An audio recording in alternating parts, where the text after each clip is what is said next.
Hey there, tonight we're going back, not to kings or knights, but to the other side of history, the side without glory or comfort or a warm bed. This is the full life of a medieval peasant, from the moment you're born into straw and smoke, to the day you're buried in the frozen ground, forgotten by history, but not by those who lived beside you. You'll grow up hungry, work until your bones ache, and face frost, famine, fevers, and a church that never stops watching. But along the way there's also laughter, stubborn hope, and small moments of peace. If this kind of quiet history helps you rest, feel free to like the video and subscribe, but only if it actually brings you comfort. And let me know in the comments where you're listening from and what time it is right now. It's oddly soothing to see who's out there falling asleep to the same story. So dim the lights, turn on a fan for that soft background hum, settle in, and let's begin at the very start of a peasant's life. They tell me I came into this world on a cold morning in late November, though calendars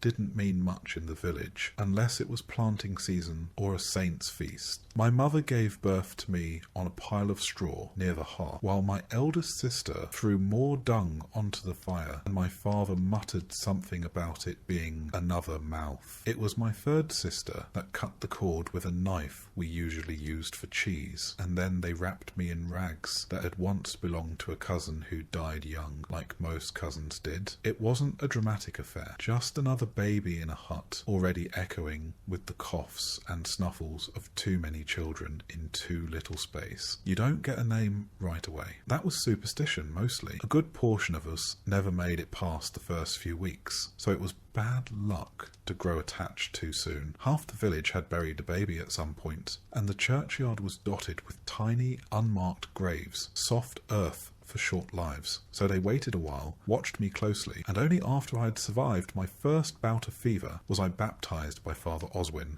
in a cold font that smelled faintly of mildew and sheep's wool. I don't remember it, obviously, but I do remember him years later. Crooked nose, holy breath, and a stare that could curdle milk. They called me Thomas, after an uncle who'd been kicked by a mule and died half an hour later. Names came from saints or corpses, sometimes both. My first bed was a wooden cradle stuffed with hay and lined with old cloths. It sat by the fire, if we had one going, or near the hearth's ashes if we didn't. Our house, if you can call it that, was made of timber and wattle and daub, with a thatched roof that leaked every time it rained harder than a drizzle, which, in England, was most days. The floor was earth. Real earth. It got swept occasionally, mostly with a bundled switch of twigs, and only when we'd stepped in something that shouldn't have been in the house to begin with. Chickens wandered in and out like they owned the place, and there was a pig who liked to sleep near my cradle for warmth. She smelled better than most of my siblings. We had no chimney, just a hole in the roof and a hope that the smoke would go up instead of sideways. It didn't. Everything, clothes, hair, skin,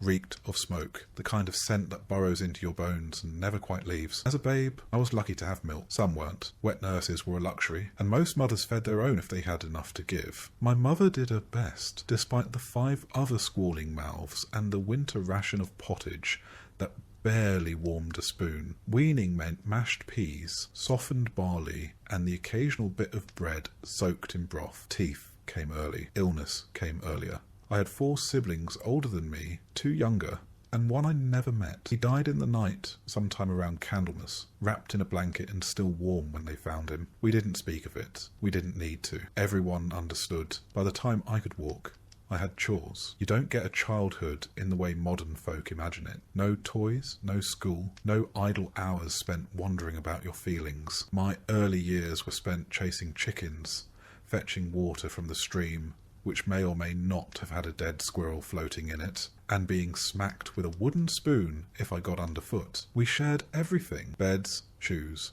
illnesses. My sister and I wore the same tunic in alternating weeks, never quite dried between uses. Lice were normal. Fleas, expected. Worms, only worth mentioning if they made you cough one up. As I got older, perhaps 6 or 7, my responsibilities grew. That's about the age when you're considered halfway useful. I'd help muck out stalls, scare off crows, and carry baskets of turnips so heavy I could barely see over them. Okay, my hands grew calloused before I ever held a quill. Not that I ever did. Some children, in towns or in the manors, were apprenticed or sent to monasteries. Not me. My fate was the fields, just like my father and his father and his father before him, back when England was mostly forest, and people still thought Vikings might show up on a Tuesday. There was a rhythm to peasant life. Seasons dictated everything. In the spring you sowed. In the summer you tended. In the autumn you harvested. In the winter you tried not to die. Simple. But even as a child, you noticed things. The way the village held its breath during childbirth. The way people crossed themselves twice when smoke rose too thin from a neighbour's chimney. The way old men looked at the horizon like they expected something bad to walk over it. And often something did. We played, of course. Children always do. Games with sticks and stones, foot races, mock battles with straw swords. We laughed, scraped our knees, and fought like dogs over the last apple on the tree. But even then, there was work waiting. Always work. Sometimes, when Father Oswin wasn't looking, we'd sneak into the chapel just to feel the cool stone under our hands and see the candles lit. It felt otherworldly, a place where mud didn't stick and whispers echoed like prayers. I didn't understand Latin, but I understood silence and how rare it was.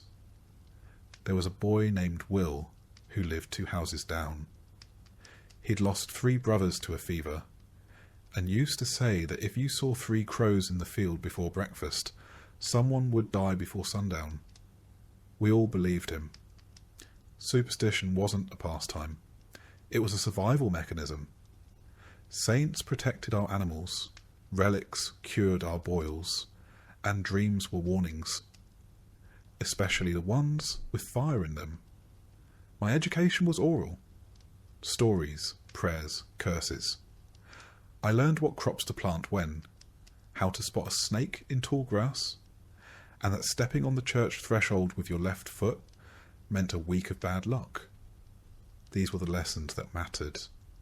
Latin could wait. But even amid the muck and hardship, there were moments, bright ones, when the barley grew high and the wind smelled like sun, when someone brewed strong ale and laughter carried through the village like music, when the whole community gathered for a feast, no matter how small, and someone pulled out a fiddle or told a story so good even the pigs stopped snorting to listen. That was childhood.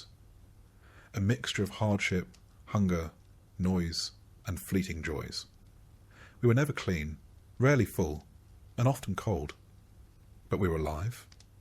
And in those years, that alone felt like a kind of victory. If I closed my eyes, I could still smell the smoke from the hearth, feel the straw poking through my bedding, and hear my mother's voice humming the same tune she did every evening. Something soft and wordless, like a lullaby made out of endurance. They say the first years shape a man. If that's true, then I was shaped by mud, ash, and the sound of my name being called for chores, and by the quiet understanding that nothing in life, not warmth, not food, not love, came without work. But it survived, which for a medieval peasant child is more than many could say. They say a child's first memory sticks with them forever. Mine is of a splinter. Not a big one, mind you. Just a nasty little sliver of wood I got from falling on the threshing floor while chasing a chicken. I wailed, of course. Not because it hurt that much, but because I was 5, tired, and already covered in half a morning's worth of mud. My mother yanked it out with her teeth and handed me a crust of bread too hard for a dog. That was comfort in our house.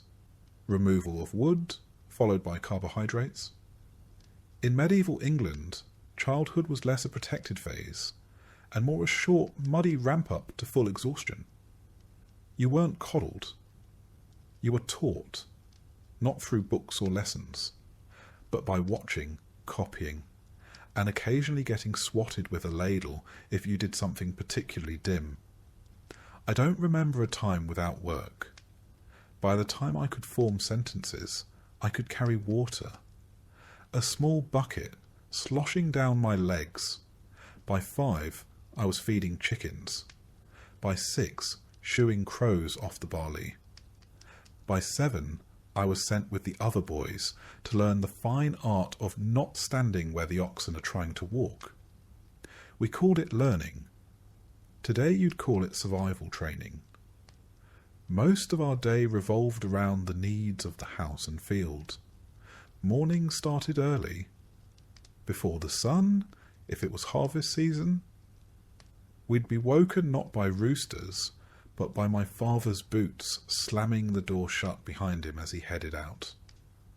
Our breakfast was cold pottage or leftover bread if the rats hadn't gotten to it first. No one asked how you slept. No one cared. The day didn't wait for dreams. We didn't have toys, at least not ones you'd buy or make on purpose. A good stick could become a sword, a javelin, or a horse, depending on how you swung it. Stones were game pieces, tools, or missiles. We played when we could, but always with one ear tuned to an adult calling our name. Or worse, calling our full name. That meant trouble. There were no schools for us. Education, if you were lucky enough to stumble into it, came from a priest who had time between funerals, or a village elder who'd tell you which mushrooms wouldn't kill you. The most I ever learned to write was the first letter of my name, scratched into the dirt with a twig.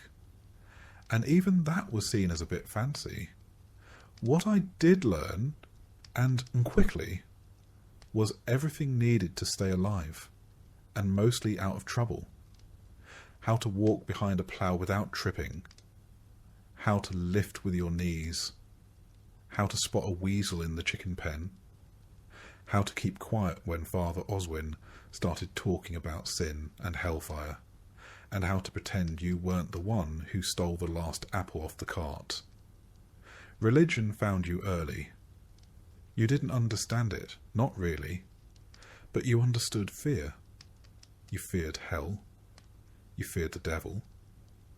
You feared Agnes, the woman 2 houses down, who looked at you funny and might have cursed your sister's goat. God you feared too. But he was a bit harder to picture. The priest painted him with fire and guilt and long silences. We nodded along, eyes wide, fingers crossed. Around age 7, things shifted. That's when you stopped being seen as a small creature and started being seen as a small adult. Your chores got more serious. You were expected to help in the field. Really help, not just fetch things. If you were a girl, you helped with the washing, the spinning, the endless cooking. If you were a boy, you joined your father or brothers with the animals and tools. If you were unlucky, you did both. My father said a boy's hands should be blistered by 8. Mine were. By then I'd already dropped a bucket on my toe, lost 2 fingernails to a millstone, and once got kicked into a puddle by a cow who didn't care for my face. Welcome to childhood. We were always outside, in the rain, in the frost, in the thick summer heat. No such thing as too cold or too hot when the barley needed tending, or the sheep had gone wandering into someone else's pasture. I knew every dip and stone of the path to the well, every splinter in the stable gate, every wormhole in the wood near the fire. We lived close to the earth, not by choice, but because it was literally our floor, our walls, our food, and half our illnesses. Sickness came often. Rashes, fevers, boils, you name it. Most weren't named, actually. You just got the sweats, or the shakes, or that coughing thing, and you either got better or didn't. The village had a midwife who also knew herbs. She helped when she could. But if the ailment was serious, your best hope was prayer, or luck, or both. Death wasn't abstract. I saw a friend of mine, Simon, go from laughing over a beetle to shivering in a blanket to being buried behind the chapel all in 3 days. No one explained why. They just said, God took him, and we moved on. Because you had to. Still there was fun, in strange places. We played in the stream. We pelted each other with snow and straw. We raced barefoot through the fields, yelping when we stepped on thorns or startled a frog.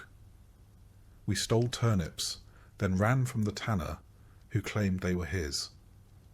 We'd huddle around the fire at night and listen to stories from the old men, tales of beasts, saints, and wars we didn't understand, but loved hearing anyway. There was a rhythm to it all. You rose, worked, ate, scratched, slept, and dreamed. Sometimes of nothing more than a better pair of shoes, or a day when your tunic didn't itch. And you knew, even then, what your future would be. You'd grow taller, not taller than the Lord's Son, of course, but enough to lift heavier things. You'd marry, probably a girl from the same village with the same dirt under her nails. You'd have children who'd do as you did, and you'd die within a mile of where you were born. Not that anyone said this outright, but it was in the way people looked at you, in the way they measured your height by the doorframe, and nodded, as if to say, a few more years and he'll be useful. Childhood was less about wonder and more about waiting to be old enough to matter. On feast days, though, oh, those were special. Saints' days or weddings brought out food, music, even a bit of dancing. I once had a honeyed oatcake I still think about, and one year they roasted a whole pig. It was like a miracle, meat that wasn't dried or boiled or questionable. We ran wild that night, bellies full, hearts light, and for a brief while it felt like the village belonged to us, the children, as if just for one night the future was something to look forward to. But dawn always came, and with it the chores, the weight of wood on your back, the sour smell of the sheep pen, the clanging of the pail against the well wall, back to the cycle, back to the growing. By the time I was 10, I could drive a cart, gut a fish, spin a rope, and fix a broken fence. I knew when the rains would come by the scent of the wind, and I could guess the mood of my father by the way he shut the door. I was, for all intents and purposes, nearly grown. At 12, you're no longer a child. In the eyes of the village, the church, and your own aching bones, you're a working man. A small one, sure, but one expected to pull your weight. And so childhood ends. Not with a celebration, not with a speech, just with a new job, a longer list of things to do, and the quiet realization that from here on out, the only difference between you and your father is how much your back hurts. But I survived those years. I didn't freeze, didn't starve, didn't fall into the well or get crushed by the oxen. I made it to the part where people stopped calling me boy and started asking me to carry heavier things. And if that's not success in medieval England, I don't know what is. By 13, I'd stopped asking questions and started growing blisters instead. That's about the time a boy in our village stops being a boy. There's no ceremony for it, no candlelit moment where someone hands you a sword or a speech. One day you're helping in the fields, the next you're in the fields. All day, every day. Sunrise to sundown, stomach rumbling, back bent, eyes stinging from the wind, and the smoke of last night's fire still clinging to your tunic.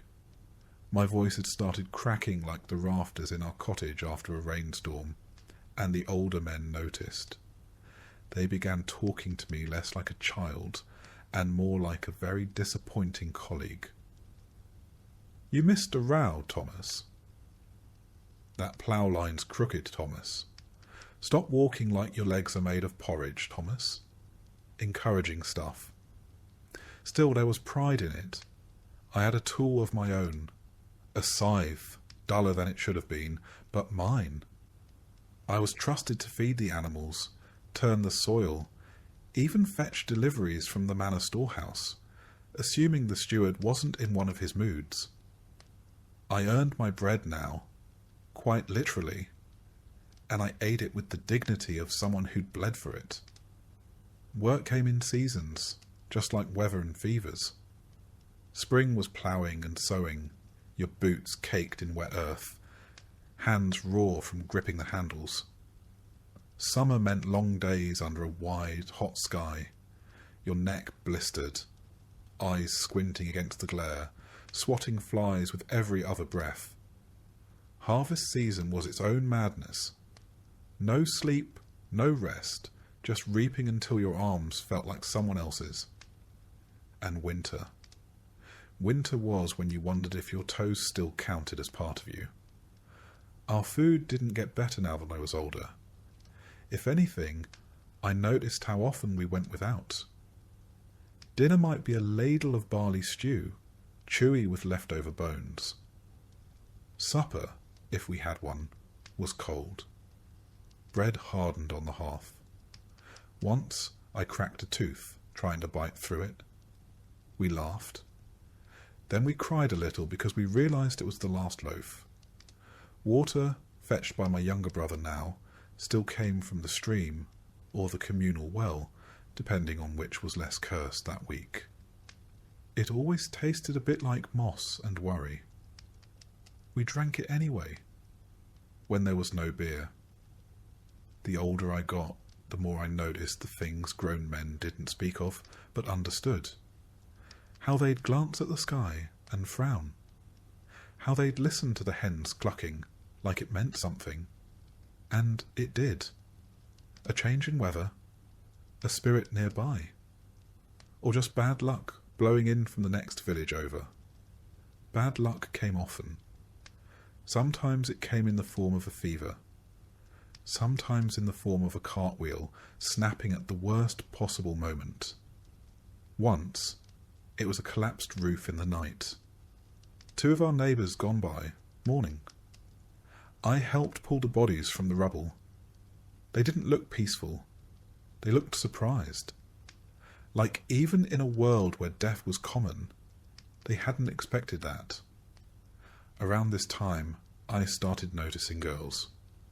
Noticed how they carried water with one hand and tucked their hair with the other. How they laughed, even when their shoes were soaked and their fingers were chapped from scrubbing linens. How their eyes darted when the steward passed by. There was a girl named Elswith, lived near the mill, always smelled faintly of flour. She once gave me an extra slice of apple when she thought I looked pale. I don't know if she fancied me or just pitied me. Either way, I remembered that apple for weeks. But courtship wasn't candlelight and poetry. It was side glances while shoveling manure. Maybe a shared song during harvest. If you were lucky, you'd sit beside her at a feast. And if things went well, you'd ask her father, or the village reeve, for permission to wed. Love was optional. Land was essential. I wasn't ready for marriage yet. I didn't even own a second tunic.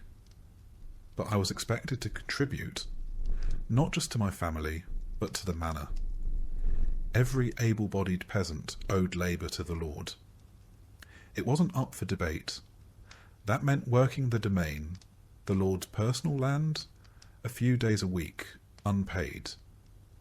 You showed up, did your time, and tried not to collapse until after you'd finished stacking his hay. I remember one summer hauling stones for a new wall around the manor's herb garden. My back ached for a week. I don't even like herbs. I'd also learned by now how to keep quiet around authority. You didn't question the reeve.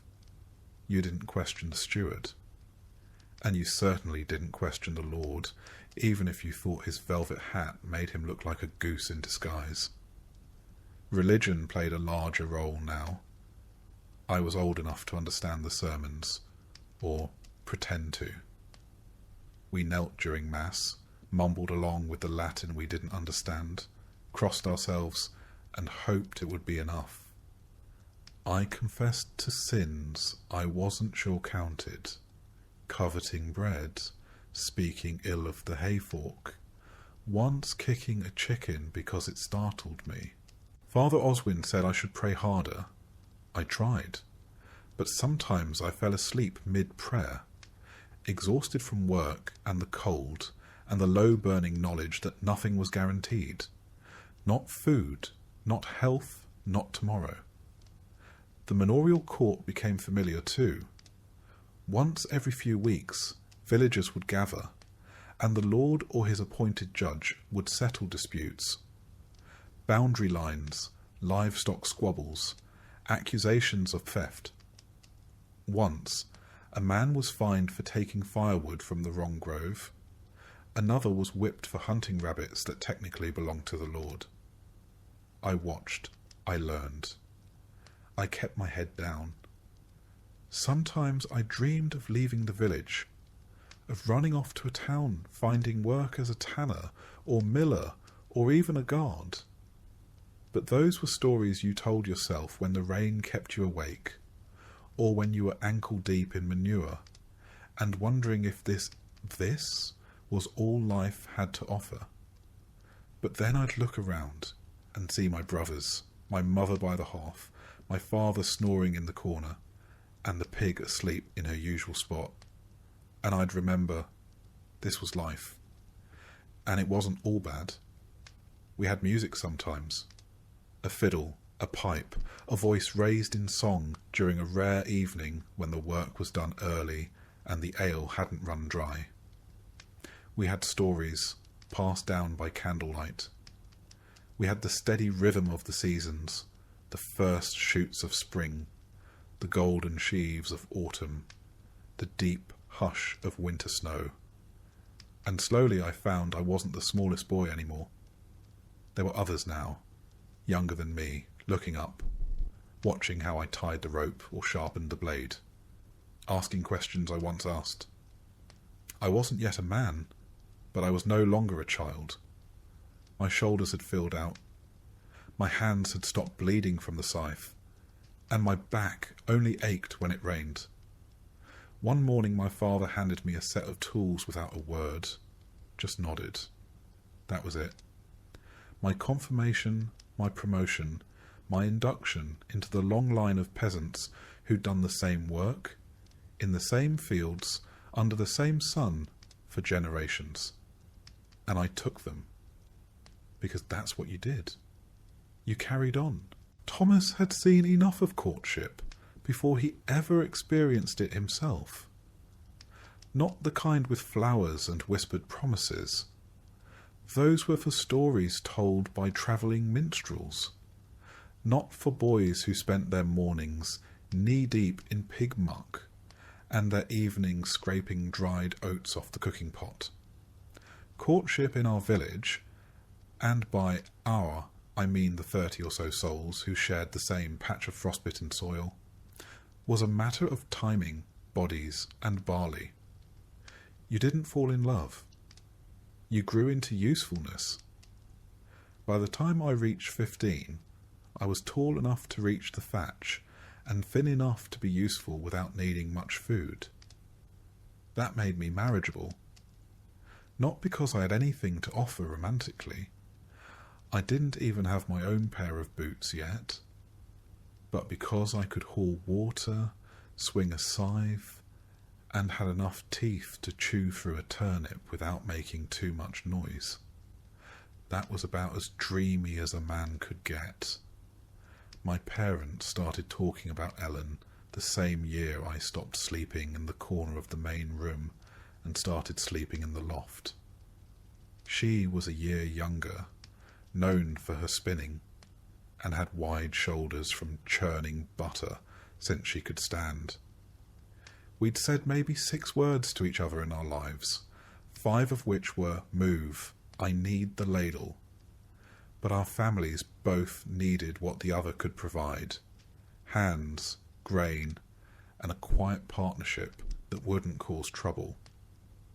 Betrothal wasn't a grand affair. It was more like agreeing on a trade. My father spoke to hers, while I stood nearby pretending to adjust my cloak. They discussed grain yields, shared labour, and the fact that neither of us had any better prospects. Then a handshake, a nod, and it was decided. Thomas and Ellen would marry come spring. Spring came late that year. Mud stayed longer than usual, and 2 oxen died in the next village over. But when the church bells rang on St. Walpurga's feast day, we stood before the priest in our second-best tunics, shivering more from nerves than cold. The whole ceremony took 5 minutes. Latin we couldn't understand, vows we'd practiced the night before, and a kiss that was more a bump of noses than anything passionate. But we were married. The wedding feast was barley bread, hard cheese, and thin stew served in cracked bowls. Someone passed around a jug of ale strong enough to make old men weep. A few folks danced until their shoes came off. It wasn't lavish, but it was more food than usual, and nobody went home sober or hungry, which in our part of England counted as a miracle. We moved into the rear corner of my family's cottage, separated by a curtain made from an old flour sack. Privacy was a suggestion. Our first bed was straw and sackcloth over a frame of uneven planks. I say bed, more like a place where our bones rested between workdays. Still, it was ours. That meant something. Marriage wasn't a change so much as an expansion. You kept working, only now you had someone to share the blisters with. Ellen and I quickly fell into rhythm. I rose first to fetch water. She tended the morning porridge. I patched the fence. She wove the wool. Her tasks never ended. Neither did mine, but we got good at avoiding each other's tired spells, at picking up slack without asking. Romantic? Number, but stable. Predictable. That was more useful than poetry. Ellen had strong opinions, though she rarely voiced them. But she was smart, sharper than me in most ways. She kept track of stores, remembered debts, and knew when to nod during church, even if she'd fallen asleep standing up. She could spot a wormy apple from across the field, and once shamed a travelling peddler into giving us proper change just by staring at him. I respected her long before I realised I liked her. Children were expected. That's what marriage was for, after all. Adding labour to the household. It took a while. Our first winter was rough. Cold enough to freeze the wash bucket mid-scrub. Food ran thin. Then in the spring, Ellen fell ill. She recovered slowly, her hands trembling for weeks. We didn't speak about babies that season, but by the next year, she was with child. Pregnancy didn't come with cushions and cravings. It came with nausea, work, and prayers. She worked up until the week of the birth. No doctor, just old Mab, the village midwife, who smelled of thyme and sweat, and had delivered nearly every soul within shouting distance. Labour lasted from sunset to near dawn. I sat outside the whole time, carving pointless lines into the frozen earth with a stick. When I heard the cry, 2 cries, I didn't believe it. Twins, a boy and a girl. The boy we named Will. The girl, Alice. Will died 6 days later. No illness, no sign. Just didn't wake up. We buried him near the boundary oak, with a cross made from the last dry branch of the season. Loss was constant, but that didn't make it easier. Life moved on. It had to. The seasons didn't stop because we grieved. Ellen barely wept. She just folded Will's swaddling cloth and tucked it under the bed. Alice lived, grew, walked early, spoke late. Her laugh sounded like spring water over stone, clear, brief, surprising. We lived for that sound. As husband and wife, we had a simple understanding. We did not speak of dreams. Not aloud. Dreams were for the Lord's children, the ones who learned Latin and ate meat twice a week. Our world had no room for wants, only for tasks. The field needed tending. The wall needed mending. The pig needed salting. And we did it all year after year without fuss. But sometimes, when the fire burned low and Alice slept in the crook of Ellen's arm, I thought about building a second room, about teaching my daughter to read, about having a day, just one, without worry. Then the wind would howl through the thatch, and I'd remember who I was. Thomas, son of William, husband of Ellen, father of one, maybe more, if luck held, a man with cracked hands, a weak roof, and a woman who warmed the stew without being asked. That was enough.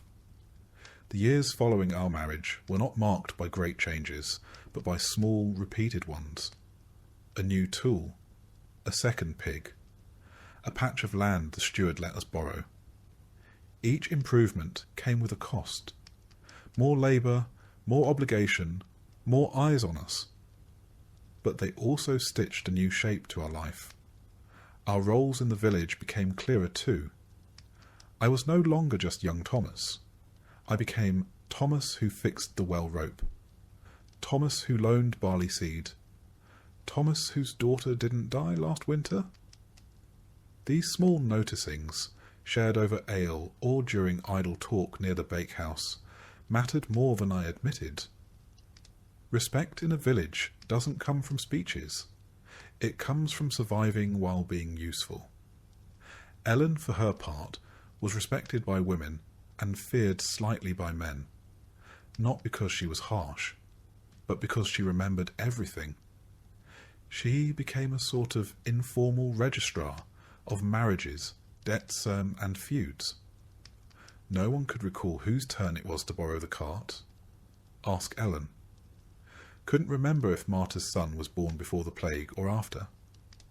Ellen would know. By our 5th year, we had another child. A son this time, named Hugh after my grandfather. Ellen delivered him with old Mab again, though the midwife's hands were slower now, her eyes more sunken. I paid her with eggs and a new bundle of rushes for her floor. Hugh was hearty, loud, and always hungry. That last trait never changed. Marriage changed me in ways I hadn't expected. It made me think ahead. Not far, never more than the next harvest, but farther than I used to. I began to notice roofs that might leak come autumn, boots that wouldn't last the winter. I bartered more carefully, saved bits of tallow, kept kindling dry even when I was too tired to care. These weren't grand ambitions. They were survival skills, sharpened by the weight of others relying on you.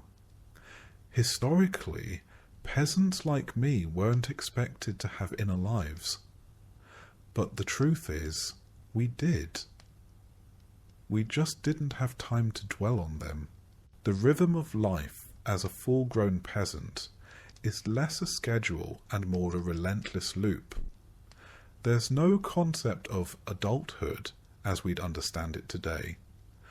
Just a gradual thickening of calluses and responsibility. One morning you wake up and realise that no one tells you what to do anymore, because they assume you're already doing it. That's how you know you've made it. The year is not measured by holidays or birthdays. It's carved into your body by the seasons. Spring stretches your back with ploughing. Summer cracks your hands with reaping. Autumn stains your knees with muck from gathering. And winter?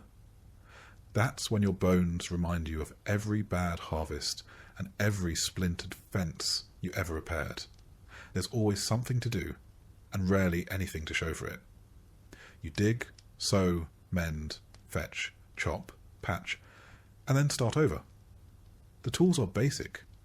A wooden plough, a rusting sickle, a hoe that's more patched than iron. And when they break, which they do frequently, you either fix them with what little you have, or borrow from someone who will expect repayment in kind, or worse, in favours. My work, like most men's in our village, is dictated by the land and the Lord. I hold a few strips of earth in the open fields, not mine, technically, but mine to tend. In exchange, I owe the steward labour days, a few dozen in theory, closer to 100 in practice. These are spent repairing roads, harvesting the Lord's grain before my own, and helping construct things I'll never use. Last year it was a granary. Year before, a new gatehouse. This year, rumour says we're building a dovecote. For birds we're not allowed to eat. On top of that, there's the tithe. 1/10 of everything I grow, raise or make goes to the church. In theory, it's for God. In practice, it means that if I produce 10 bundles of barley, only 9 come home, if no one else recalculates the share first. The priest says this keeps us humble. I say it keeps him well fed. The rest of my day is spent trying not to fall behind. If a fence breaks, I fix it. If a pig falls ill, I call in the neighbour who once treated his cousin's pig with an onion and a prayer. If the thatch leaks, Ellen and I climb the roof and patch it with whatever we've got. Straw, moss. On one occasion, the hide of a goat that had outlived its usefulness. It didn't help the smell. Our food depends on our labour, and luck. A good season means full bowls. A bad one means thin broth and tighter belts. Most meals are pottage again. Grains, weeds, the occasional onion. Meat is rare, eggs are seasonal, and milk depends on whether the cow feels like cooperating that week. Ellen makes the best out of it, but even she can't turn turnips into miracles. Barter keeps us afloat. A few spare eggs might buy a length of thread. A day helping thresh someone else's field might get me an extra portion of smoked fish. There's a quiet economy in every favour. Everyone owes someone something, and everyone remembers. What passes for rest is mostly a change in task. We mend tools while watching the children. We gossip while gathering firewood. We pray not out of leisure, but because it's the one task that doesn't require moving. Sometimes I catch myself thinking, is this it? Is this all there is? And then Alice runs in from the yard, laughing with a wooden doll Ellen carved from an old chair leg. Hugh tugs at my tunic, asking if he can help sharpen the sickle. I nod, because yes, this is it. And some days, it's enough. In the manorial world, community is everything. No one survives alone. The smith needs grain, the weaver needs meat, the priest needs wine, which he won't admit but drinks plenty of. And all of us need each other come harvest. If one family falls ill, others step in, not out of charity, but because next time it might be you.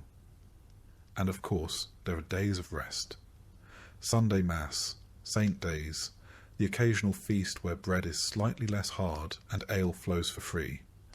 We sit on logs, share stories, and pretend our backs don't ache. Those are the days we laugh. Not because life is easy, but because laughter costs nothing, and sometimes that's all we've got. Historians today might write of subsistence farming and feudal obligations. What they don't capture is how much of it feels like bailing water out of a leaking boat with your bare hands, day after day, season after season. Still, you get up the next morning, you shoulder your tool, you nod to your neighbour, and you do it all over again, because the land doesn't wait, and neither does life. The hardest part isn't the labour, it's the sameness. Every sunrise brings the same tasks in a slightly different order. The plough still sticks in the same patch of clay. The barn roof still sags. The oxen still pull with the enthusiasm of half-dead furniture. And through it all, the same ache settles into your joints. Not sharp, not screaming, just present. Like a dull companion you didn't invite, but who never leaves. There's a strange kind of pride in knowing your place in this order. I know when the frost will come by, how the wind smells at dawn. I know how deep to plant barley just by running my fingers through the dirt. It isn't education, not like the monks have, but it's knowledge, hard won, felt in the bones. Our fields follow the open field system, just like every village from here to York. There are no fences, just long, narrow strips shared among dozens of families. Each family gets a few strips scattered across the 3 great fields, so no one hogs the best land. Fair, in theory. But try dragging a plough from one strip to the next when they're half a mile apart. It's not efficient. It's exercise by divine design. Once a year, the reeve, that's the Lord's man, walks the fields with his tally sticks and lists who owes what.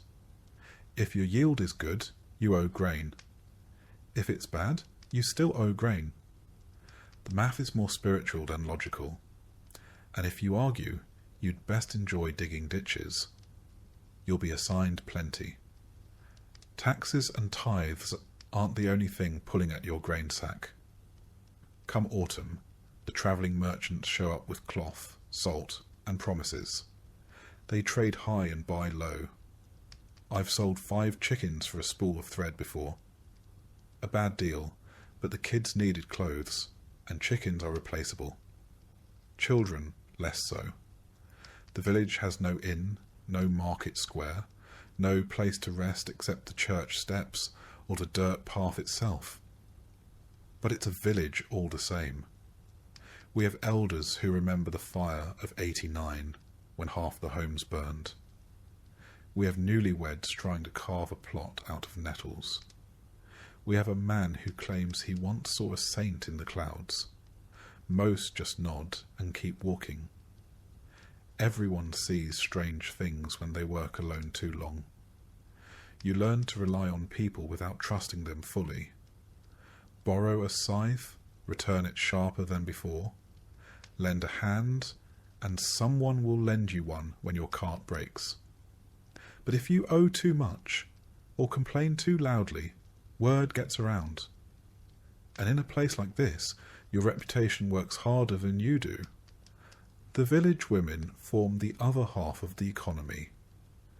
Ellen spends her days spinning wool when she's not patching cloaks or boiling nettles into soup. The children gather firewood, though half the time they come back with pine cones and bruises. Even the elderly, those who've made it to the grand age of 50, still tend gardens or mend nets. No one is idle, not really. If you are, people wonder what's wrong with you. And yet, there's an odd beauty in the grind. The way mist curls over the fields in early spring. The soft thump of grain hitting the bottom of a storage bin.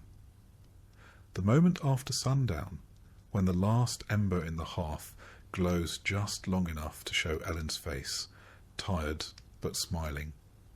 That's not nothing. When feast days come, the world briefly softens. Bread is baked in communal ovens. Ale is passed around. Even the Lord smiles, mostly because he's drinking better wine than we are. Children play with hoops. Old songs are sung. And for one moment, the difference between us and the manna feels a little less wide. It doesn't last, but we hold on to it. So yes, the work never ends. The ache never leaves. And the barley never grows as thick as you hoped. But somehow, through some stubborn thread of hope, you get up each morning, strap on your boots, or what's left of them, and walk into the field again. Because this is your life, and it's worth living, if only because it's yours. You don't plan for children here. They arrive like frost, sometimes early, sometimes late, and always without much warning. One moment, it's just you and Ellen by the hearth. The next, there's a squalling bundle wrapped in old linen, and the whole room feels smaller, noisier, warmer, and far more terrifying. Ellen gives birth in the same straw-stuffed bed where we sleep, mend clothes, and sometimes argue over whether we have enough grain to last the week. There's no doctor, just a midwife, old enough to remember delivering half the village, and 2 neighbour women boiling water and whispering prayers that don't sound entirely Christian. I wait outside, pretending to fix a broken latch, because there's nothing else I can do. Men are meant to stay out of the way until they're needed to dig the grave. Most births go well enough, though few go cleanly. There's blood always, sometimes more than seems survivable. Babies arrive how they please. Feet first, sideways, screaming or silent. And there's no certainty. Ellen's first was a stillbirth. We buried him under the hawthorn tree. No name, just a handful of dirt and a wooden cross I carved myself. When one survives, it feels like a small miracle. The priest baptizes the child within days, not just for salvation, but because, statistically, there's no time to wait. Roughly 1 in 4 children don't make it past their first year. Sometimes it's fever, sometimes choking, sometimes they just stop breathing, and no one knows why. The priest calls it God's will. The midwife mutters about ill winds. Me, I just hold Ellen's hand tighter. Once they're alive and screaming, life doesn't get much easier. Babies don't come with nappies. Cloth is scarce and expensive, so they're swaddled tight in strips of linen and left near the hearth where it's warmest. Ellen nurses them as best she can, though she's tired, always. We sometimes feed them pottage, thinned with ale, if the milk runs dry. It's not ideal, but then again, nothing in a peasant's life ever is. There's no such thing as a nursery. The baby sleeps in our bed, between us, wrapped in the same blanket that smells of soot and sheep. If we had a cradle, it was burned 2 winters ago when we ran out of firewood. I carved a new one from pine, but it creaks like it's telling secrets. Every time it rocks, I pray it doesn't splinter under the weight of hope. Names are chosen fast, not out of sentiment, but practicality. You name the child something common, something that can be shouted across a field. William, Alice, Hugh, Joan. Something easy to carve into a plank. You don't want to get attached to a name that might be gone before spring. Some parents wait weeks to see if the child survives. Others reuse names, like a coat passed down between siblings. Children don't get childhoods here. By the time they can walk, they're put to work. Gathering kindling, watching chickens, running errands. By age 7, they're expected to tend geese or weed the garden. By 10, they can plough. Ellen teaches them to spin and sew. I show them how to tie knots, sharpen blades, and read the sky. We don't punish them harshly, not because we're kind, but because life does that for us. One winter barefoot is lesson enough. A spoiled meal means hunger. A fall into the pond means days of fever. The world disciplines children more effectively than we ever could. We just try to keep them alive long enough to learn. Stories help, not the noble kind with dragons and brave knights. Ours are older, stranger. Tales of woods that whisper, saints that walk through snow, beasts that punish the greedy. We don't tell them to entertain. We tell them so the children remember what to fear. Religion, of course, runs through it all. We teach them to cross themselves, to fear sin, to fast on Fridays, to kneel even when their knees are raw. Not because we fully understand the scriptures, but because the church is always watching, and one wrong word in front of the priest can mean penance, or worse, gossip. And gossip spreads faster than fire. We light candles for St. Margaret if the baby's coughing. We keep dried herbs near the cradle, feverfew for headaches, rue to ward off evil, chamomile to calm a colicky child, though chamomile's scarce and usually reserved for those who can afford indulgence, which we can't. Still, Ellen insists, and I don't argue. Sometimes faith is all we have. In some ways, raising children is the only legacy we have. We own no land. We write no books. When we die, it's up to them to remember our names. So we pass on what little we know. How to dig a furrow straight. How to soothe a burn. How to spot the good kind of mould growing on bread.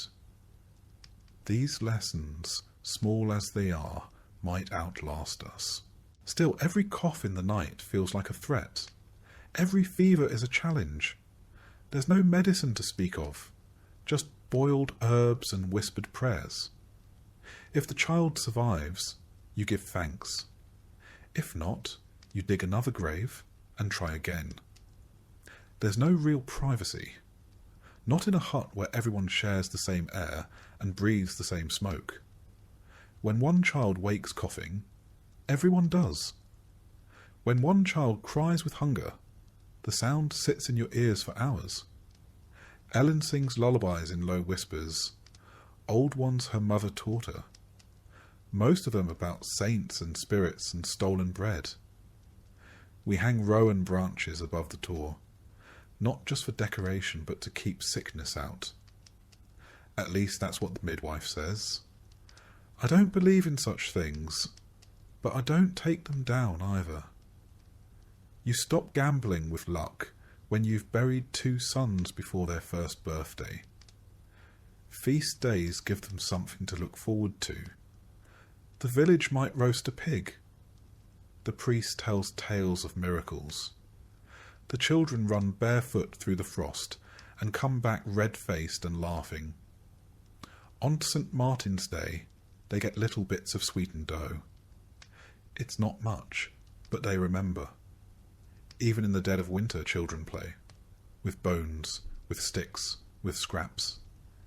They make dolls from bundled straw, swords from firewood. I once saw my eldest son march through the snow wearing a broken pot as a helmet, commanding an army of chickens. There was no audience, no applause, just play. That's how they survive, I think. They don't know how hard life is. Not yet. And when they grow older, they ask about the world beyond the woods, beyond the manor.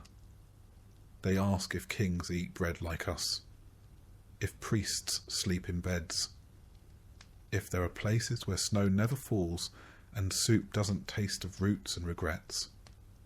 I never lie to them, but I don't always tell the truth either.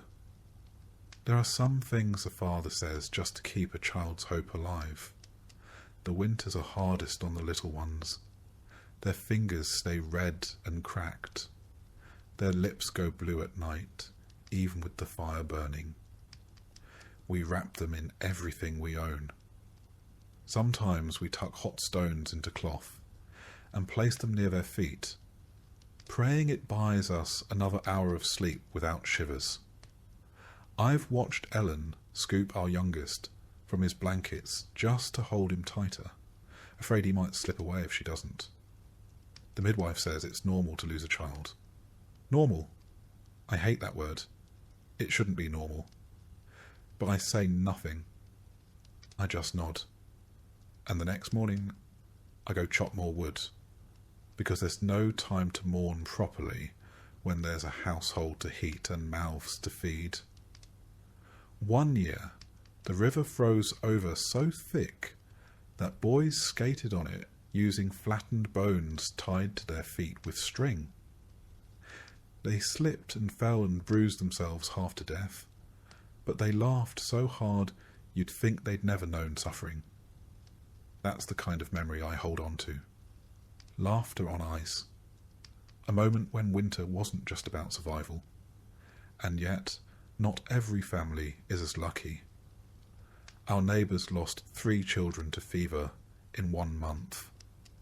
The father stopped speaking for a year. The mother never smiled again. She just tended the goats and stared through people like they were ghosts. You learn quickly that grief is a quiet neighbour, always nearby, never loud, always watching. Still, there's pride in raising children who survive, even more in seeing them help. Our eldest, now 11, can mend a fence. He checks the snares. He counts the chickens better than I do. I watch him sometimes from the doorway, moving with purpose, jaw set like mine. And for a moment, I believe maybe, just maybe, he'll have a better life than I did.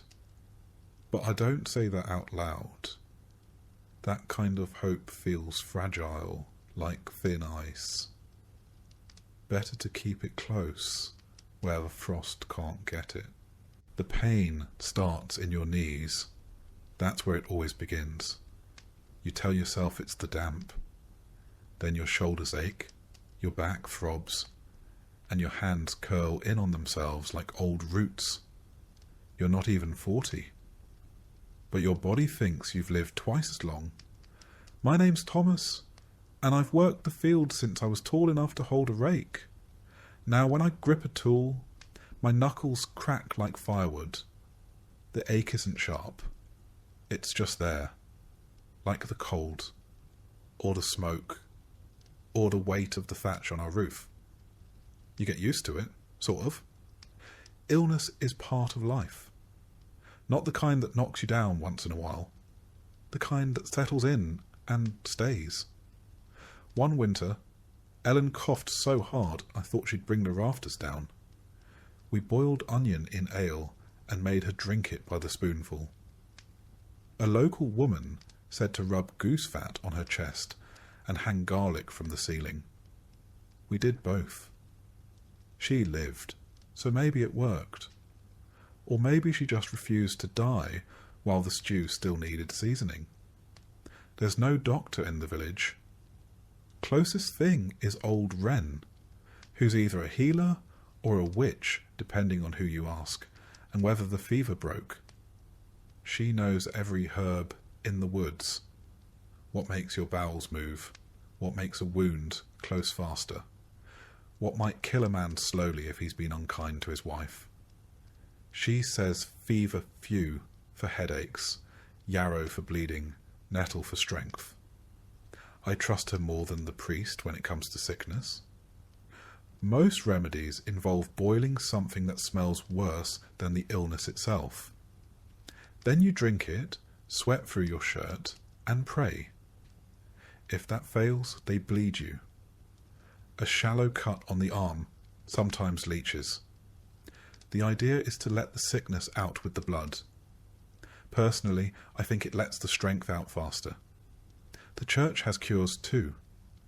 Holy water, relics, and enough prayers to drown a small chapel. Once, When our boy came down with a rash, the priest said it was punishment for my sins, gave me a candle and told me to light it every night until the child got better. He recovered in 3 days. The priest claimed a miracle. I think it was the willow bark tea Ellen forced down his throat. We don't bathe often, not because we like being filthy, but because bathing is risky. They say it opens your pores and lets disease in. So we sponge off with a damp cloth and hope no one gets too close. Lice are everywhere. Fleas, too. Ellen combs our daughter's hair with a heated blade of wood, trying to kill what lives beneath the curls. It works, mostly. Wounds fester easily. I once stepped on a nail while fixing the shed roof. The foot swelled like a pig's bladder. Old Wren smeared it with honey and wrapped it in dock leaves. She said honey draws out the bad humours. Maybe it does. The swelling went down, eventually. I limped for months, but I kept the foot, which feels like a win. When something worse comes, real sickness, the kind that spreads like fire and smells like death, we panic, lock the doors, burn herbs in the hearth. Some say plague rides on the breath of sinners. Others say it comes from the east in the belly of rats. We don't argue. We just try to stay alive. During one outbreak, we lost 8 in the village. They were buried before the dirt had even thawed. The humours, that's the theory anyway. Blood, phlegm, yellow bile, and black bile. Balance them, and you stay healthy. Upset them, and you're doomed. I never understood it. But people who do say, if your bile's off, you'll get boils. If your blood's too hot, you get nosebleeds. Everything has a reason, just none that help you feel better. Children are hardest to watch suffer. They don't understand why the world hurts. Our youngest once screamed for 2 days straight, swollen with something we couldn't name. Wren gave us a charm made of rowan and thread. Ellen tied it around his neck, sobbing into the cloth. He lived, but we still keep the charm. The church forbids some cures, says they're pagan. But when your daughter's lips turn blue and she won't wake, you don't worry about theology. You boil the roots. You whisper the words. You call on saints and spirits alike. Most of us will die from something small. A cut that rots. A fever that lingers. A toothache that turns to abscess. I've seen a man scream from a molar until he passed out cold. They pulled it with pliers and a prayer. He didn't wake up. No one talks about it. Sometimes I wonder what it's like elsewhere. Do the nobles get sick like us? Do they have herbs? Or do they just close their heavy doors and let the poor die first? I've never seen a noble sneeze. Maybe they have better humours. Despite it all, life goes on. We get up, we cough, we limp. We press cloth to the bleeding and keep moving. Because the sheep need herding. The grain needs grinding. The world doesn't stop for your sickness, not until you do. The older I get, the more I think pain is a kind of background music. Always playing, never noticed until it stops. My legs seize up during the frost. My wrists throb after chopping wood. No one calls it illness, it's just being alive. In our village, no one talks much about pain. It's not considered polite. If you complain too loudly, someone might assume you're cursed, or worse, malingering. So we grunt, we groan, we mutter, just the weather, and we keep digging trenches with hands that barely close anymore. Women have it worse. Ellen once worked through a fever so severe she hallucinated bees crawling under her skin. Still, she finished spinning the yarn, baked the bread, fed the chickens. She collapsed only after the last chore was done. Wren called it hard winter sickness. I call it exhaustion, dressed in disease. Some villagers believe in charms. Knots of thread hung over doors, feathers tied with nettle stalks, carved bits of wood soaked in salt water. Are they foolish? Maybe. But I've seen people healed after the charms went up. And I've seen people die after the priest said they'd be fine. So who's to say? Even dreams change when you're ill. I once dreamed I was walking through a warm forest, barefoot, with no pain in my hips. Just walking, that's it. That was the dream. I woke up and cried because it wasn't real. Ellen didn't ask why. She just held my hand. On feast days, we give thanks for what hasn't killed us. Sometimes we even laugh about it. Old Harold, who lost a finger to rot and now makes rude gestures with his stump. Or young May, who swears by drinking warm vinegar to cure headaches. Doesn't work. But the face she makes is worth the show. Death never arrives with a trumpet. It's a slow cough, a shadow behind the eyes, a finger that won't stop swelling.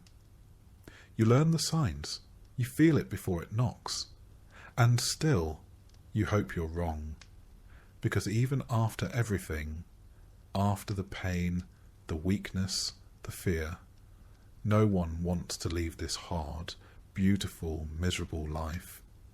Illness doesn't just affect the body, it changes the rhythm of the house. Fires are stoked higher. Meals go half-cooked. Chores fall to children. Ellen once ran the house alone for 3 weeks, while I battled a lung infection that rattled like pebbles in a jar. When I could finally sit up again, the house looked the same, but Ellen didn't. Her eyes were older, her back more bent. When death does come, it's quiet. No fanfare, no sudden screams. Just a stillness in the chest, a cooling of the hands. We wash the body, say a prayer, and bury them before the flies arrive. There's no embalming, no long mourning period.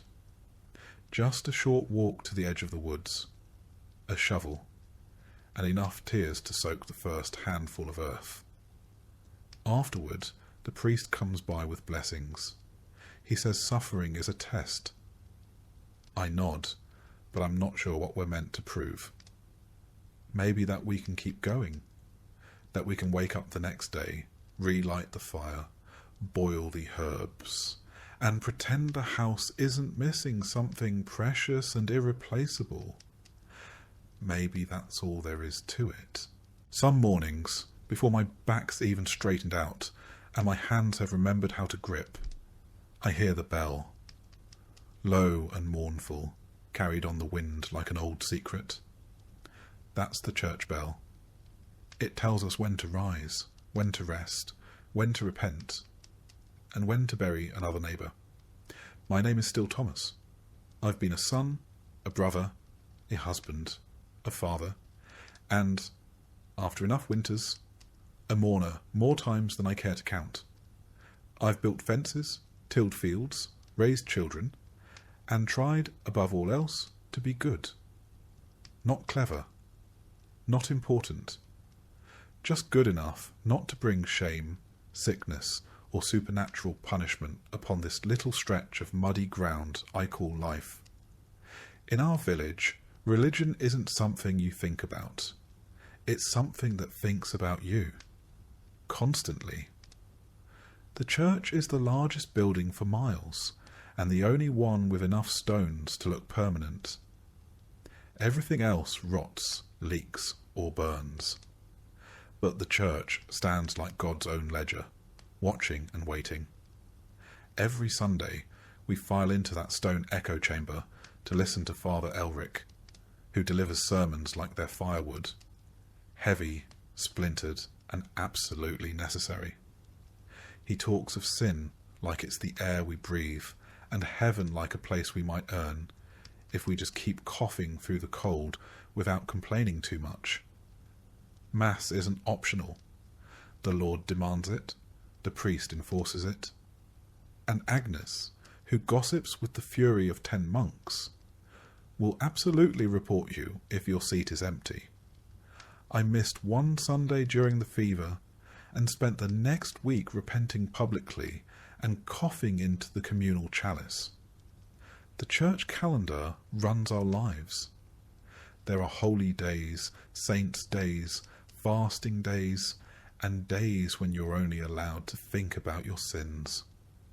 There are feast days too, but you better hope your Lord is generous, because the church won't be footing the bill for the meat pie. We tithe, 1/10 of everything we grow, raise, or earn. That means 1/10 of our grain, eggs, wool, chickens, even if we're already on the edge of starvation. It's called God's share. Funny how God's share always ends up in the priest's granary. Religion governs more than food and time. It governs how you marry, how you bathe, how you sleep, and how you die. Ellen and I were married in that church with a blessing and a warning. "Obey your husband," the priest said. She nodded, then squeezed my hand so hard I thought my knuckles might pop. Every child is baptized in the first days after birth, even if they're barely breathing. Especially if they're barely breathing. We need to get them in the door of heaven before fever or fate slams it shut. We've lost 2 like that. Wrapped them in linen, buried them behind the chapel wall. Father Elric said they were safe now. I didn't ask for proof. Our children know their prayers before they know their numbers. Latin rolls off their tongues like nursery rhymes. We don't understand half of what we're saying, but the words matter. Repetition is protection. Say the right thing, bow at the right time, and maybe the Lord will let the crops grow this year. The church teaches us that hell is always waiting, a place of fire, darkness, and eternal wailing. It's described with more passion than heaven, which sounds lovely but vague. Pearly gates and singing angels. But hell, that's vivid. It has levels and rules and demons with names. Makes you wonder which place the clergy thinks about more. There's a saint for every disaster. Saint Apollonia for toothaches. Saint Anthony for lost animals. Saint Scholastica for storms. We don't light candles, we beg favours.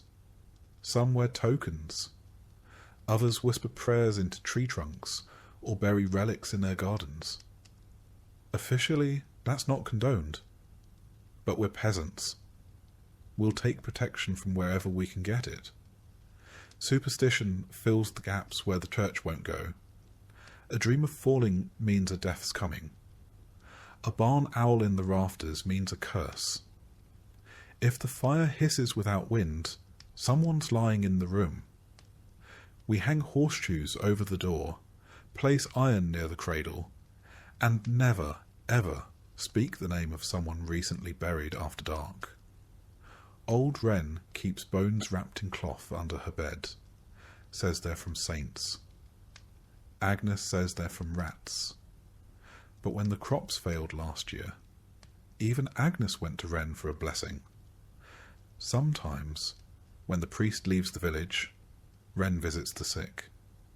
She mumbles over them, burns herbs, and says words in a language no one claims to know. Half the time, they get better. The priest doesn't ask how. Confession is its own ritual. You kneel on cold stone, list your sins, envy, pride, sloth, that time you swore at a cow, and the priest tells you how many prayers it'll take to earn back God's good graces. It's not math, but it feels like it. Small sin, 5 Hail Marys. Big sin, longer kneeling and maybe a scolding. The trick is to never confess anything that might require public penance. Sometimes they flog people in the square. A boy who stole bread. A woman who cursed during childbirth. The church calls it correction. The rest of us call it spectacle. We watch because not watching looks suspicious. And because the world's so grim, it's hard to look away from a drama that isn't your own. Punishments are harsh, but vague. The Church's justice isn't about fairness. It's about example. It's about fear. They want obedience, not understanding. We don't ask why.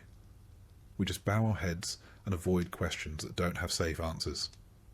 Even holidays are theirs. Christmas, Easter, Pentecost, days meant for rest, but never for joy without guilt.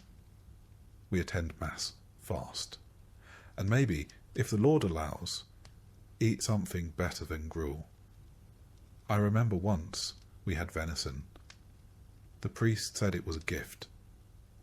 I saw the squire dragging the deer through the woods 2 days earlier.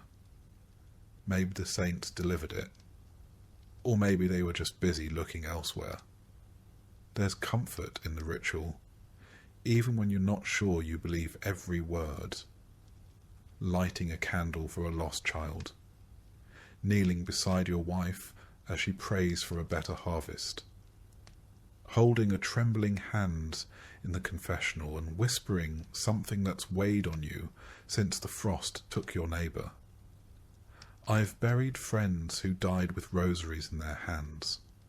I've seen men scream for mercy with their last breath. The Church says heaven waits for the faithful. But when the earth is hard and the stomach is empty, faith can feel like a coin flipped into the dark. Maybe it lands somewhere good, maybe it doesn't. Still I pray, every night, for my children, for Ellen, for the animals, even for Agnes, just in case. And I try to be good, because in a world where you don't have much, no title, no money, no say, your goodness is the only thing you get to choose. Sometimes that's enough. Sometimes it has to be. Every family has a story of a miracle, or at least something close enough. My grandmother swore the Virgin appeared in the frost on our window one winter. My uncle claimed a saint spared his leg from gangrene after he dreamed of fire. Are they true? Who knows? But when the snow is falling, and the roof groans under the weight, and the fire's gone low, you tell those stories again.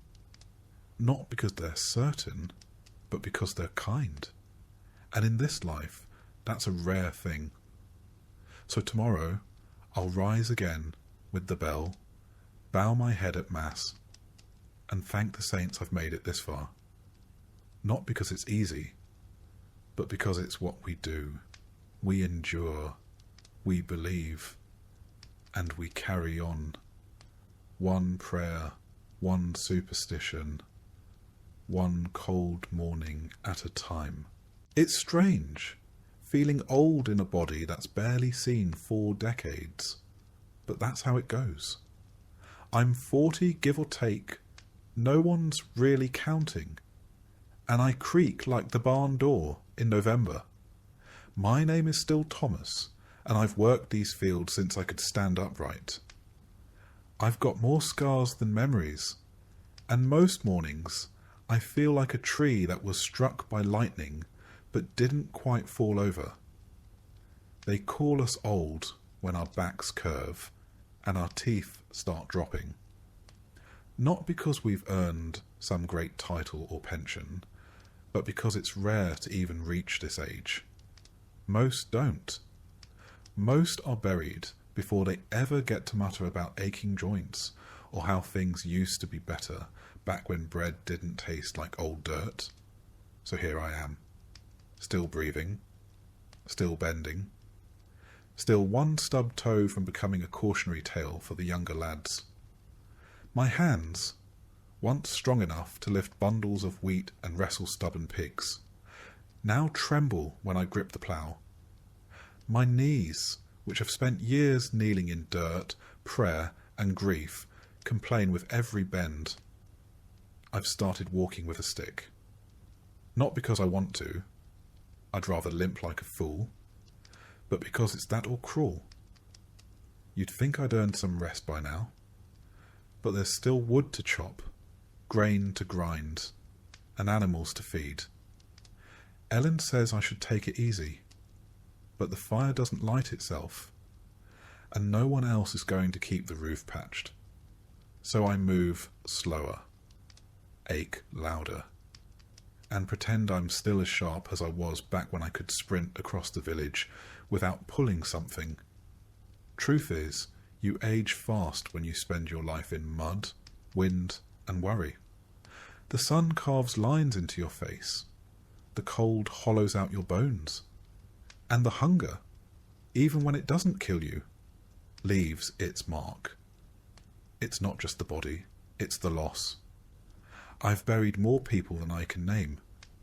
My father died when I was barely big enough to carry a shovel. My sister, in the great fever of '89.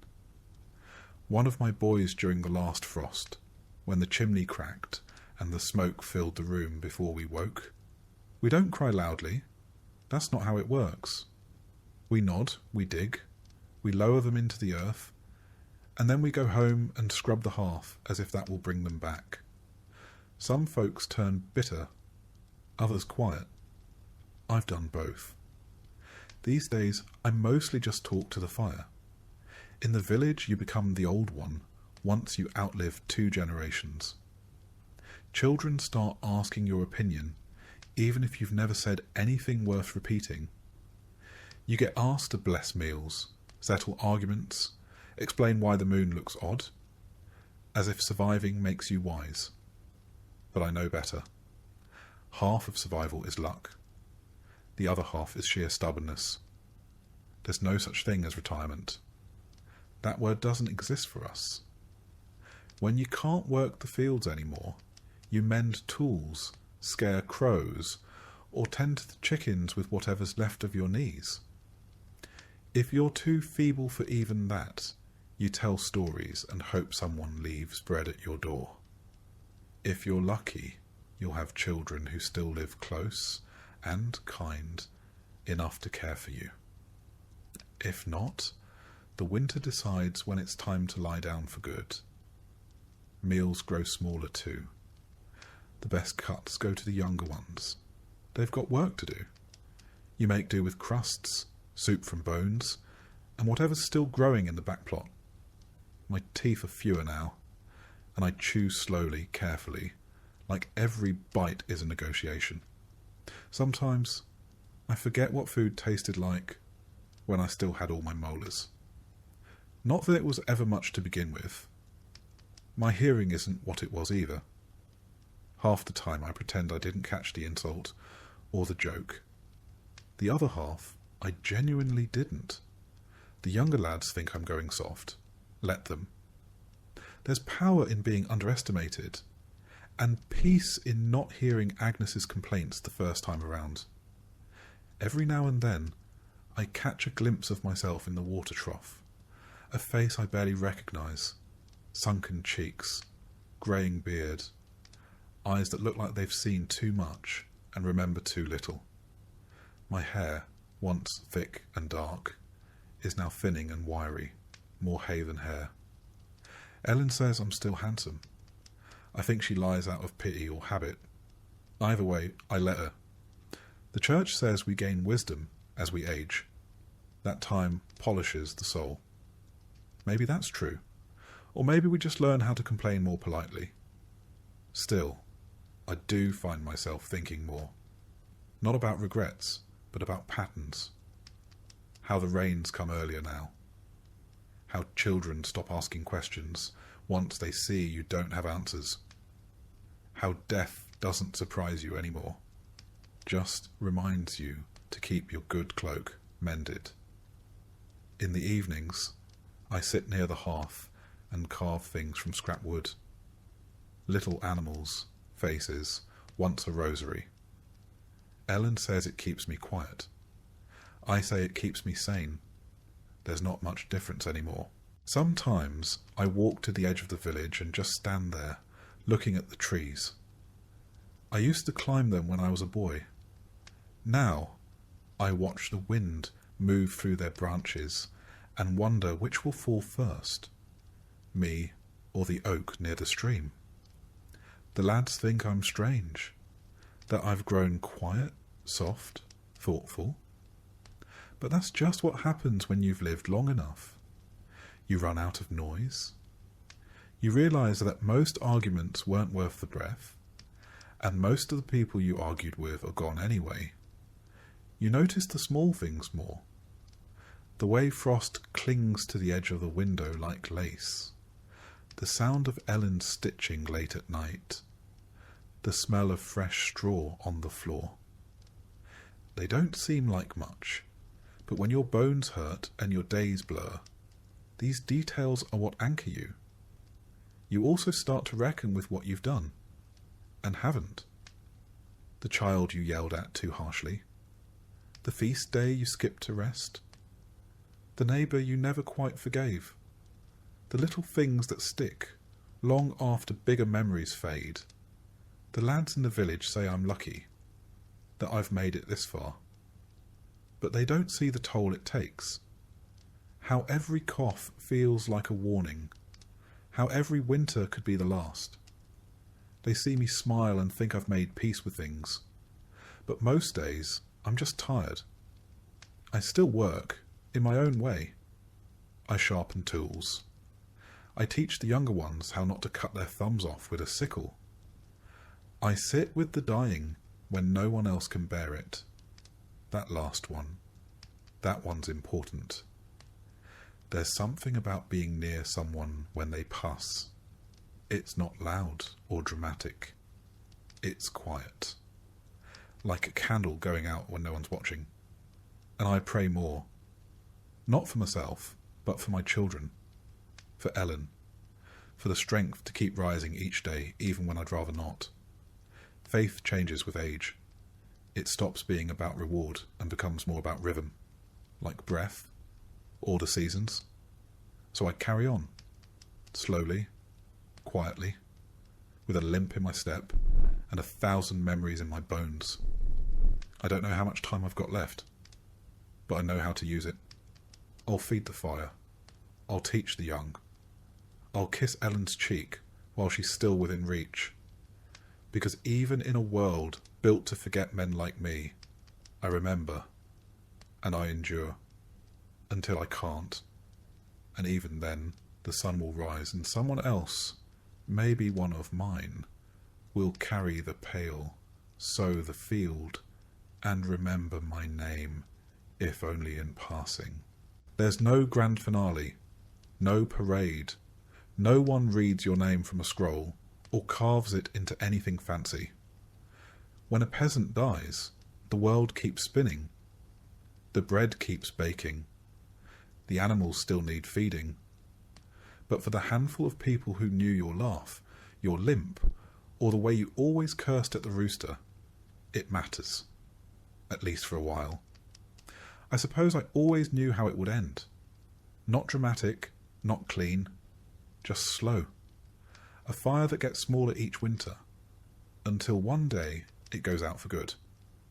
There are no doctors, no warm hospitals, no last-minute miracles. Just a straw mattress, a bucket nearby, and people trying not to look too worried, or too relieved. The signs come slowly at first. You wake later, eat less. The strength in your hands disappears like morning frost. Ellen watches me closely now. Not in fear, but with that quiet attentiveness she's always had. She knows I'm slipping. So do I. I've started putting things in order. Not because I think death can be scheduled like a village council, but because I'd rather not leave a mess. I've shown our eldest where the tools are buried, the ones I kept sharp. I've told him which wall leaks when it rains, and where I once stored the dried rosemary Ellen likes to use for soup, though I doubt it still smells of anything now. There's a weight to these days, a slowness. The world feels dimmer at the edges like dusk that never lifts. But I'm not afraid, truly. I've lived through famine, frost, and funerals. Death is no longer a stranger. More like a neighbour who knocks occasionally, just to see if you're home. The priest has been by twice this week. He doesn't say it outright, but he carries his little book of rites now, tucked beneath one arm like a secret waiting to be opened. Last time, he asked if I had any sins to confess. I said I had a list, but the rooster incident was probably the worst of them.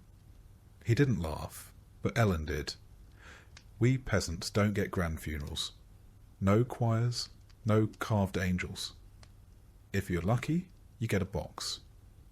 More often, it's just a woolen wrap, a short prayer, and a shallow grave somewhere near the chapel wall. The important thing is the blessing. Without it, well, you're risking purgatory. Or worse. I've seen too many buried without rites. A fever takes someone too quick. The priest is off in another parish, and they're laid to rest with nothing but hurried hands and whispered hopes. That won't be me, I hope. I've tried to live clean, paid my tithes, honoured the saints, even fasted on days when there was food to fast from. I remember the last frost that took a man before his time, old Gerard. He slipped on the path by the well, broke his leg, and never stood again. We wrapped him in his cloak, the good one with the patches, and laid him beneath the yew tree. His widow, Marjorie, placed his walking stick at his side, said he might need it in the next world. Burials are quiet here. The bell tolls once, maybe twice. Neighbours gather if they can, but work rarely pauses. The cows won't milk themselves. The village doesn't stop because one soul stopped breathing. And yet, there's a kind of grace in the simplicity. No procession, no grand eulogy, just familiar hands, familiar dirt, and a cross made from two crooked branches. We mark our dead not with stones, but with stories. The way he laughed, the way he always fixed the church roof before anyone asked, the way he once ate an entire onion on a dare. That's how we live on, not in marble, but in memory. I've asked Ellen to sing for me when the time comes. Just a quiet hymn, nothing fancy. She has a soft voice, like a lullaby wrapped in wool. I'd rather go out listening to that than the priest's wheezing Latin. The children have started treating me differently too. My youngest granddaughter, Alice, asked if I was going to turn into a ghost.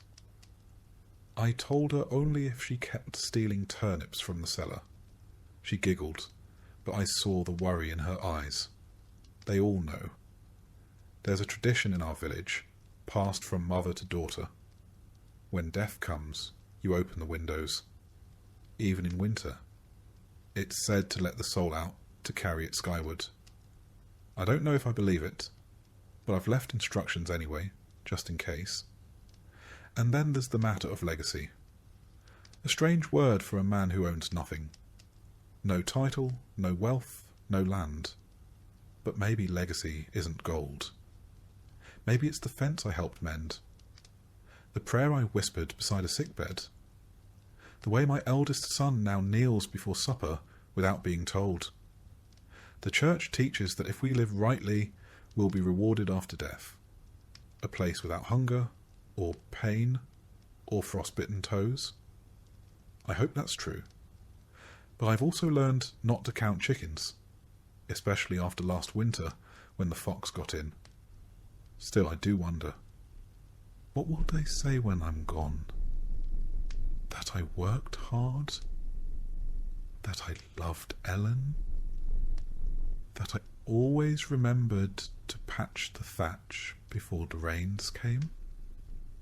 Maybe that's enough.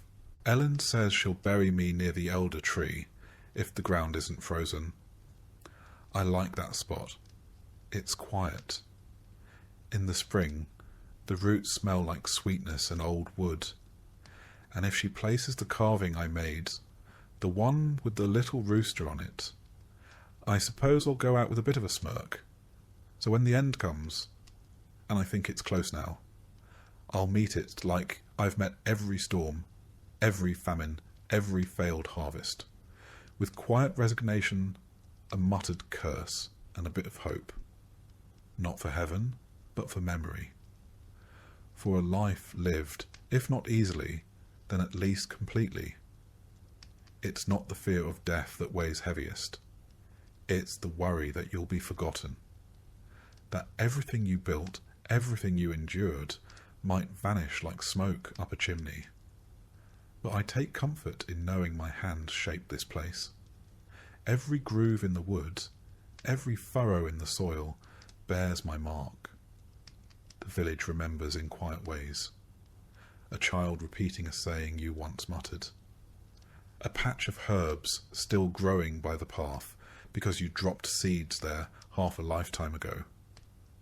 A crooked fence post no one ever bothered to fix because it was just how Thomas made it. And when Ellen lights the hearth, long after I'm gone, the warmth will still reach the same corners. Maybe that's all we can ask. To have mattered in small ways. To have been part of something that keeps on breathing after we don't. So, I close my eyes with no grand speech. Just the crackle of fire, the smell of peat, and the quiet rhythm of life continuing, as it always has. And maybe, just maybe, someone will sit by the elder tree one day and feel a little warmth in the breeze. Not enough to name, not enough to explain, but enough to know that someone lived here, loved here, and passed quietly, remembered not in marble, but in the marrow of the village itself.